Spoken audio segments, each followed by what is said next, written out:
বিসমিল্লাহির রহমানির রহিম। আসসালামু আলাইকুম। কেমন আছেন আপনারা সবাই? আলহামদুলিল্লাহ, আমিও ভালো আছি। আজকে আপনাদের মাঝে আমি নিয়ে আসছি সরিষার শাকের রেসিপি। তো এখন শীত সিজন যেহেতু চলে আসছে, এখন অনেক রকম শাক করতেছে বাজারে। তো আমি আজকে আপনাদের সাথে সরিষা শাক রান্নাটা শেয়ার করব। এখানে আমি 3 মুঠ পরিমাণ এখানে আমার সরিষা শাক আছে। আমি ভালোভাবে এটাকে পরিষ্কার করে ধুয়ে তারপরে এরকম কুচি কুচি করে নিয়েছি, একদম কুচি, যতটা আপনারা কুচি করতে পারেন। এটা মিহি কুচি করলে এটা খেতে ভালো লাগে। আমি আপনাদের দেখানোর সুবিধাতে এই যে দেখুন, আমার এগুলো পরিষ্কার করা শাকগুলো সরিষার শাক এখানে নিয়ে নিয়েছি। তার সাথে লাগবে বেশি করে পেঁয়াজ কুচি, রসুন কুচি আর কাঁচামরিচ একটু এরকম ফালি করে নিয়েছি। আর লাগবে স্বাদ মতো লবণ। তাহলে চলুন আমরা রান্না চলে যাই। আমি চুলোর কাছে চলে আসলাম। এখন আমি একটি কড়াই দিয়ে দিয়েছি। এখন কিছু পরিমাণ তেলের মধ্যে দিয়ে দিব। বিসমিল্লাহির রহমানির রহিম। কিছু পরিমাণ তেল দিয়ে দিলাম। তেলের পরিমাণ আপনারা বুঝে দিবেন। এখন আমি এর মধ্যে পেঁয়াজ আর রসুন কুচিগুলো দিয়ে দিচ্ছি। বিসমিল্লাহির রহমানির রহিম। একত্রেই দিয়ে দিব। আমরা কাঁচামরিচটা পরে দেব। এই পেঁয়াজটা বেশি লাল করার প্রয়োজন নেই, হালকা একটু নরম হয়ে আসলে তারপরে এর মধ্যে আমরা শাকটা দিয়ে দিব। আমাদের পেঁয়াজটা একটু নরম হয়ে নিই। আমাদের পেঁয়াজটা প্রায় হালকা নরম হয়ে আসছে। এখন আমি এর মধ্যে যে সরিষার শাকগুলো আছে সেটার মধ্যে দিয়ে দিচ্ছি। বিসমিল্লাহির রহমানির রহিম। আমাদের চুলার আঁচটা বাড়ানো থাকবে, যেহেতু এর থেকে প্রচুর পরিমাণে পানি উঠবে।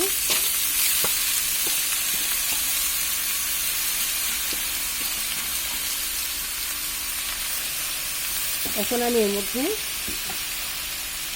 পরিমাণ করে লবণ দিয়ে দিব। এখানে আমার আধা চামচ লবণ আছে, সেটা দিয়ে দিলাম। এখন এটাকে ভালোভাবে নাড়াচাড়া করে আমরা এটাকে ঢেকে দেব।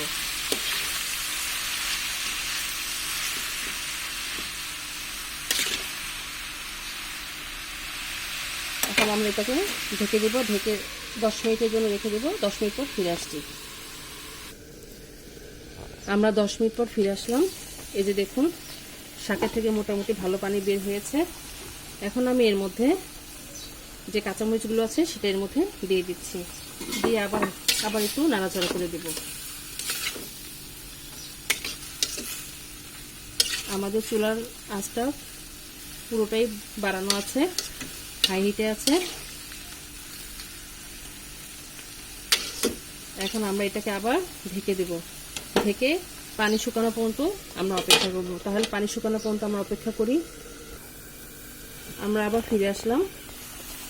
আমি অফ ক্যামেরা একবার এটাকে নেড়ে দিয়েছিলাম। এখন আমাদের পানিটা প্রায় শুকিয়ে আসছে। এই যে দেখুন, পানিটা আপনারা চেষ্টা করবেন একদম ভালোভাবে যেন টেনে যায়।